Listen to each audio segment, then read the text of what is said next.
अस्सलाम वालेकुम स्टूडेंट्स। आज की लेक्चर में हम डिस्कस करेंगे graphical representation of chemical equilibrium. यानी आज की लेक्चर में हम डिस्कस करेंगे graphical representation of chemical equilibrium. हमारे पास केमिकल इक्विलिब्रियम में तीन किस्म की पॉसिबिलिटी होता है। ऐसा केमिकल इक्विलिब्रियम भी एग्जिस्ट हो सकता है कि जिसमें रिएक्टेंट कंसेंट्रेशन ग्रेटर हो देन प्रोडक्ट कंसेंट्रेशन। यानी केमिकल इक्विलिब्रियम ऐसा भी हो सकता है कि जिसमें रिएक्टेंट का जो कंसेंट्रेशन हो वो ग्रेटर हो प्रोडक्ट से। हाँ, फर्स्ट ग्राफ हम इस केस के लिए ड्रॉ करेंगे। हाँ, ऐसा केमिकल इक्विलिब्रियम की जिसमें रिएक्टेंट कंसेंट्रेशन ग्रेटर हो प्रोडक्ट कंसेंट्रेशन से, ऐसा केमिकल इक्विलिब्रियम हम ग्राफ में किस तरह रिप्रेजेंट करेंगे।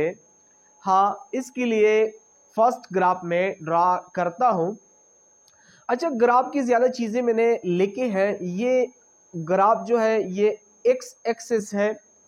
एक्स एक्सिस पे मैंने टाइम लिया है, टाइम मैंने सेकंड में लिया है। हाँ, आप लोग टाइम मिनट में भी ले सकते हो, हावर में भी ले सकते हो, यानी आवर में भी ले सकते हो, घंटों में।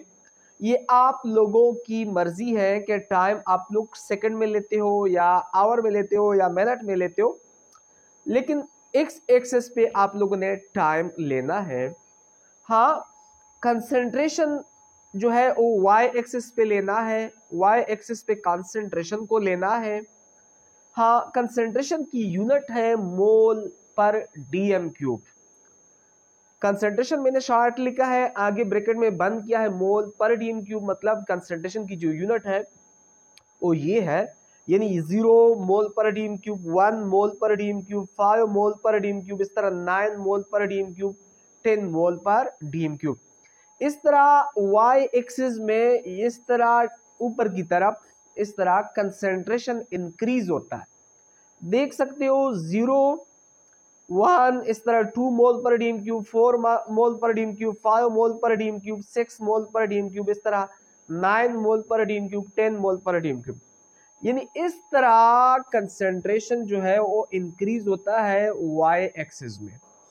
यहाँ पे टाइम तो मैंने सेकंड में लिया है, 0 second, 10 second, 30 second, 60 second. 0 second तब होता है जब रिएक्शन स्टार्ट ना हो। जब रिएक्शन स्टार्ट ना हो तो वो टाइम हम 0 कंसीडर कर लेता है। ऑलरेडी हमने forward reaction backward reaction discuss कर चुका है, उनके बीच में डिफरेंस भी पड़ चुका है कि जब रिएक्शन का स्टार्टिंग टाइम हो, मतलब या जब रिएक्शन स्टार्ट ना हो मतलब टाइम 0 हो, तो प्रोडक्ट की जो कंसंट्रेशन होती है वो भी 0 होता है। देखिए स्टूडेंट, यहाँ पे इस साइड पे हम लेंगे प्रोडक्ट को, यहाँ पे हम प्रोडक्ट ले रहा है, इस साइड पे हम प्रोडक्ट ले रहा है। सपोज जब टाइम 0 सेकंड हो, मतलब जब रिएक्शन स्टार्ट ना हो, तो प्रोडक्ट की कंसंट्रेशन 0 होता है। 0 सेकंड पे प्रोडक्ट की कंसंट्रेशन 0। यहां हम लेते हैं रिएक्टेंट। ऊपर ये जो लाइन डॉटेड लाइन मैंने ड्रॉ किया है, यहां पे तो मेरे पास स्पेस नहीं है, यहां पे स्पेस था, यहां लिखा है इक्विलिब्रियम। ये इक्विलिब्रियम पॉइंट है, इक्विलिब्रियम का लाइन है। अच्छा, मैंने इस इक्विलिब्रियम लाइन के ऊपर रिएक्टेंट लिखा, नीचे प्रोडक्ट लिखा, बताया कि जब टाइम 0 हो मतलब कि रिएक्शन जब स्टार्ट ना हो तो प्रोडक्ट कंसंट्रेशन जरूरी बात है कि 0 होगा।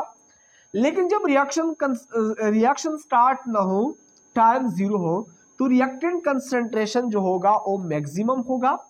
सपोज हमारे पास जब टाइम 0 है, रिएक्टेंट का कंसंट्रेशन 10 मोल पर डीएम क्यूब है। जब टाइम 0 है, रिएक्टेंट का कंसंट्रेशन 10 मोल पर डीएम क्यूब है। जब रिएक्शन स्टार्ट होता है, टाइम 1 सेकेंड, 2 सेकेंड, 3 सेकेंड, इस तरह रिएक्टेंट का कंसंट्रेशन डिक्रीज होता है टाइम के साथ साथ। और जो प्रोडक्ट की कंसेंट्रेशन है वो इंक्रीज होता है टाइम के साथ साथ, इस तरह।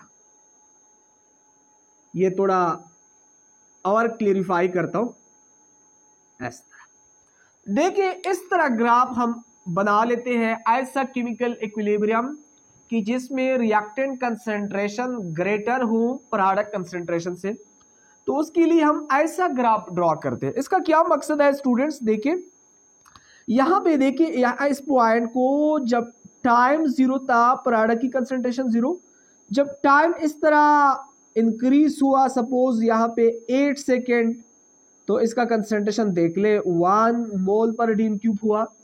इस तरह जब कंसेंट्रेशन सपोज सारी जब टाइम 15 सेकेंड हुआ, जब टाइम 15 सेकेंड हुआ तो इसका कंसेंट्रेशन सपोज स्टूडेंट्स देख ले, सपोज 2, यहां पे 2 आ जाता है, सपोज 2 मोल पर डीन क्यूब। इस तरह जब टाइम 30 सेकेंड हुआ तो कंसेंट्रेशन और भी प्रोडक्ट की बढ़ गई। कंसेंट्रेशन देके सपोज यहां पे सपोज हमारे साथ 2 है, यहां पे 4 है, यानी जब टाइम जीरो था प्रोडक्ट की कंसेंट्रेशन जीरो, जब टाइम तकरीबन 8 सेकेंड, यहां 10 से थोड़ा इधर है, 10 से थोड़ा इधर मैंने यहां लिखा, जब टाइम सपोज 8 सेकेंड हुआ तो प्रोडक्ट की कंसेंट्रेशन ज्यादा हुआ।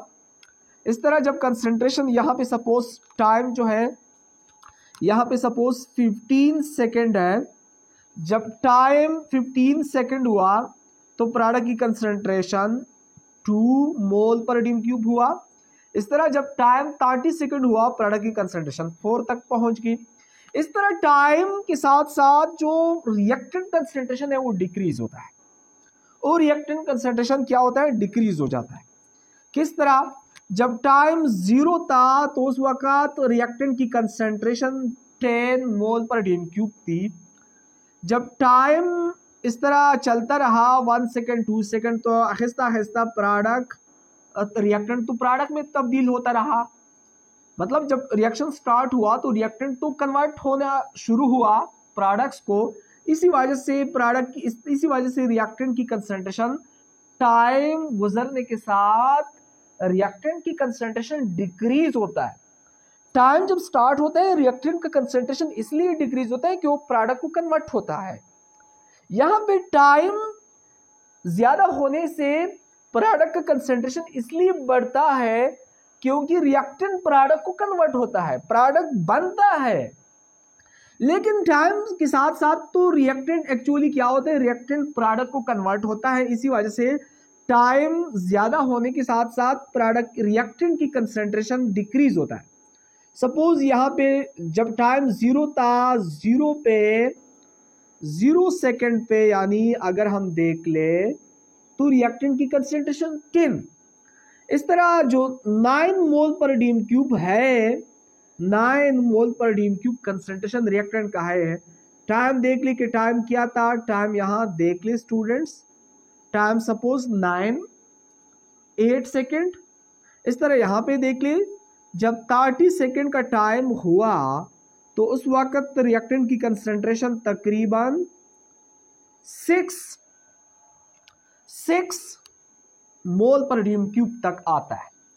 लेकिन शार्ट बात ये याद रखे, यानी यहां पे 30 सेकेंड पे, सपोज 30 सेकेंड पे जब टाइम 30 सेकेंड हुआ तो रेट ऑफ फॉरवर्ड रिएक्शन बराबर हुआ रेट ऑफ बैकवर्ड रिएक्शन। जब रेट ऑफ फॉरवर्ड रिएक्शन और बैकवर्ड रिएक्शन बराबर हो जाए, 30 सेकेंड पे बराबर हुआ सपोज, तो लाजमी बात है कि रिएक्टेंट कंसेंट्रेशन और प्रोडक्ट कंसेंट्रेशन ये रिमेन कांस्टेंट होगा, रिमेन कांस्टेंट होगा। लेकिन कांस्टेंट होगा, लेकिन 30 मैंने क्या कहा कि सपोज 30 डिग्री सेंटीग्रेड पे प्रोडक्ट रेट ऑफ फॉरवर्ड और rate of forward reaction and rate of backward reaction बराबर हो गए। जब फॉरवर्ड और बैकवर्ड रिएक्शन की रफ्तार इक्वल हो जाए तो रिएक्शन क्या होता है, रिमेन कांस्टेंट हो जाता है। जब रिमेन कांस्टेंट हो जाता है तो लाजमी बात है कि सपोज मैंने कहा कि 30 सेकेंड पे रेट ऑफ फॉरवर्ड और बैकवर्ड रिएक्शन बराबर हो गए, तो दोनों की कंसेंट्रेशन 30 सेकेंड पे देखे प्रोडक्ट की कंसेंट्रेशन कितना है, 30 सेकेंड पे देखे प्रोडक्ट की कंसेंट्रेशन है 4 मोल पर dm³। 30 डिग्री सेंटीग्रेड पे देखे रिएक्टेंट का कंसेंट्रेशन कितना है 6 मोल पर dm³। यानी 30 सेकंड पे, सॉरी मुझसे 30 डिग्री सेंटीग्रेड बोला जाता है, सॉरी करता हूं। 30 सेकंड पे रेट ऑफ फॉरवर्ड रिएक्शन और रेट ऑफ बैकवर्ड रिएक्शन बराबर हो गए, लेकिन यहां पे मैंने क्या बताया कि 30 डिग्री सेंटीग्रेड पे प्रोडक्ट की कंसेंट्रेशन कितना आता है 4 मोल पर dm³। 30 सेकंड पे रिएक्टेंट का कंसेंट्रेशन कितना है 6 मोल पर dm³। हाँ, इस टाइम पे दोनों रिएक्शन की फॉरवर्ड बैकवर्ड रिएक्शन की स्पीड इक्वल हो गए, लेकिन कंसेंट्रेशन प्रोडक्ट का कम है, रिएक्टेंट का ज्यादा है।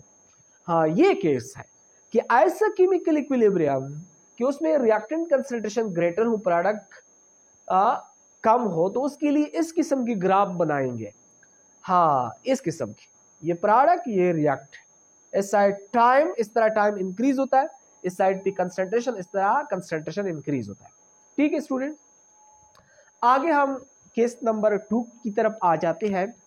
हाँ, हमारे साथ ऐसा केमिकल इक्विलिब्रियम भी अवेलेबल है, हो सकता है, पॉसिबल है कि उसमें रिएक्टेंट कंसेंट्रेशन और प्रोडक्ट कंसेंट्रेशन इक्वल हो।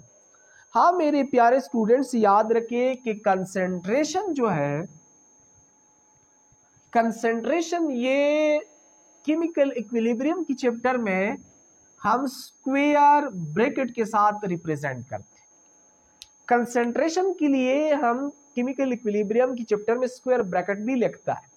इसी वजह से यहाँ आर का मतलब रेट नहीं है, आर का मतलब रिएक्टेंट, स्क्वायर ब्रैकेट का मतलब रिएक्टेंट कंसेंट्रेशन, इक्वल मतलब बराबर है प्रोडक्ट कंसेंट्रेशन।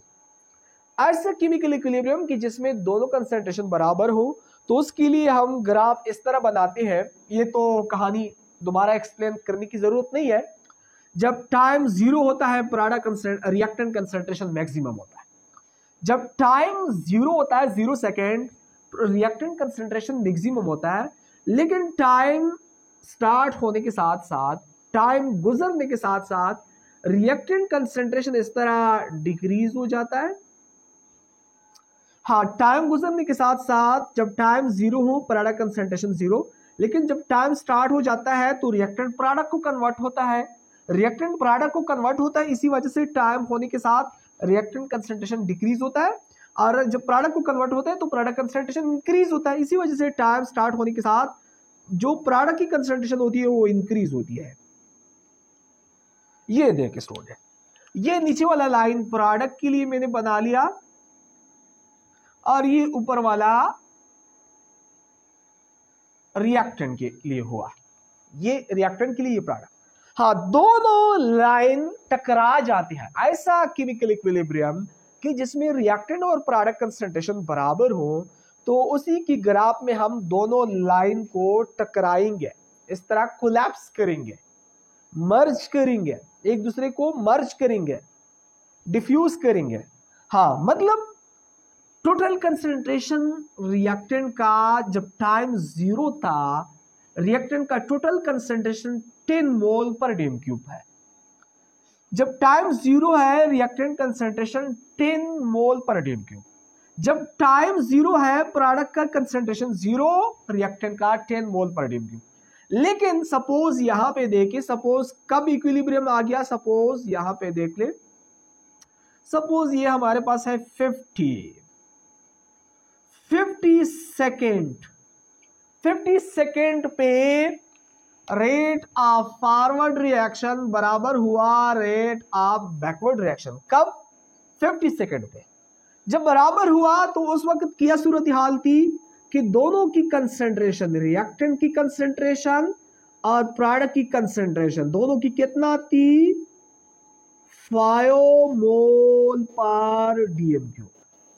जब दोनों की स्पीड बराबर हो गए, रेट और फॉरवर्ड, उस टाइम वह जो टाइम था, सपोज ये टाइम मैंने सपोज लिया है 50 सेकेंड, लेकिन यहाँ पे दोनों लाइन टकरा गए हैं, आपस में कोलैप्स हो गए हैं, मर्ज हो गए हैं। यहाँ पे अगर हम देख ले तो कंसेंट्रेशन दोनों का, इस पॉइंट पे अगर हम देख ले तो दोनों का, प्रोडक्ट और रिएक्टेंट का, दोनों का कंसेंट्रेशन 5 मोल पर डीएम क्यूब है। हाँ, ऐसा केमिकल इक्विलिब्रियम की जिसमें ये वाला कंडीशन हो तो उसके लिए ग्राफ हम इस तरह बना लेता है। इस ग्राफ के थ्रू हम इस किस्म की केमिकल इक्विलिब्रियम को रिप्रेजेंट करता है। ठीक है स्टूडेंट, आगे हमारे पास है case number 3, product concentration greater than reactant concentration. ऐसा केमिकल इक्विलिब्रियम कि जिसमें प्रोडक्ट कंसेंट्रेशन ज्यादा हो, रिएक्टेंट का कम हो, तो उसके लिए ग्राफ जो है अभी बहुत आसान हो गया, डायरेक्ट बना लेते हैं।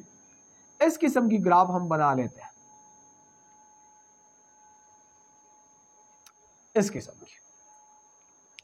देखिए, जब टाइम 0 था, प्रोडक्ट ये लाइन जो है, ये वाला गौर से देखें, ये लाइन जो है इस तरह जो ऊपर गया है, ये हमारे पास है प्रोडक्ट, और ये ऊपर से जो नीचे करो लाइन आया है, ये है सपोज हमारे पास रिएक्टेंट, ये है रिएक्टेंट। जब टाइम 0 था, प्रोडक्ट कंसेंट्रेशन कितना? 0। जब टाइम 0 था, रिएक्टेंट कंसेंट्रेशन कितना? 10 मोल पर डीएम क्यूब। लेकिन जब टाइम स्टार्ट हुआ, जब सपोज इक्विलिब्रियम कब आ गया? इक्विलिब्रियम सपोज 60 सेकेंड पे आ गया। 60 सेकेंड पे रेट ऑफ फॉरवर्ड रिएक्शन बराबर हुआ rate of backward reaction, equilibrium आ गया। तो उस वक्त रिएक्टेंट कंसेंट्रेशन कितना था? सपोज रिएक्टेंट कंसेंट्रेशन यहां है ना, यहां रिएक्टेंट कंसेंट्रेशन सपोज हमारे पास यहां पे लाइन टकराती है, यहां पे टकरा जाती है, सपोज 4 मोल पर डीएम क्यूब, इतना है। ये तो रिएक्टेंट का लाइन है। 30 सेकेंड पे इक्विलिब्रियम आ गया। हाँ, यहां पे देखे कि कितना है रिएक्टेंट कंसेंट्रेशन? 4 मोल पर डीएम क्यूब। हाँ, प्रोडक्ट की देखे, प्रोडक्ट की कितना है? सपोज यहां पे 6 है, 6 मोल पर डीएम क्यूब। हाँ, ऐसा केमिकल इक्विलिब्रियम के जिसमें प्रोडक्ट का कंसेंट्रेशन ग्रेटर हो रिएक्टेंट से, उसके लिए हम ग्राफ इस तरह ड्रॉ करते हैं, प्लॉट करते हैं। ठीक है स्टूडेंट, नेक्स्ट क्लास में हम डिस्कस करेंगे homogeneous chemical equilibrium and heterogeneous chemical equilibrium. ठीक है स्टूडेंट्स।